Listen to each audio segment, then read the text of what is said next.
பாத்தீங்கன்னா இந்த கண்ட்ரில வந்து 2050 வெறுமனா 30 லட்சம் பேர் தான் வந்து இந்த கண்ட்ரில மொத்தமாவே இருப்பாங்க அப்படிங்கிறாங்க.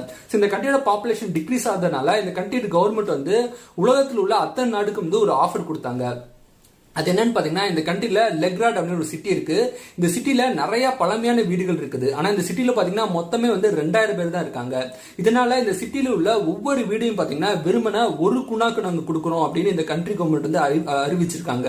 அதாவது நம்ம இந்திய ரூபாய்ப்படி வெறுமன 12 ரூபாய்க்கு வந்து ஒரு சொந்த வீடு கொடுக்கறோம் அப்படின்னு அவங்க அறிவிச்சிருக்காங்க. இதனால பாத்தீங்கன்னா உலகத்தில் உள்ள பெரும்பான்மையான மக்கள் வந்து இந்த கண்ட்ரிக்கு வர வந்து ஸ்டார்ட் பண்ணிருக்காங்களா.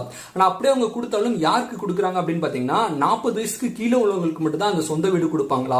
அது மட்டும் இல்லாம அங்க வந்து குறைஞ்சபட்சம் அந்த வீடு வாங்கணும்னா குறைஞ்சபட்சம் அந்த வீட்டுல நம்ம வந்து ஒரு 15 வருஷமாவது தங்கணுங்கிறாங்க. அந்த 15 வருஷத்துல அந்த கண்ட்ரி கவர்மெண்ட் கொடுக்கக்கூடிய வேலைகள் வந்து நம்ம செய்யணும் அப்படிங்கிறாங்க. அதனால பாத்தீங்கன்னா இந்த கண்ட்ரியோட பாப்புலேஷன் வந்து இது மூலமா இன்க்ரீஸ் ஆகும் அப்படிங்கிறது இந்த கண்ட்ரி கவர்மெண்டோட ஒரு நம்பிக்கையா இருக்கு.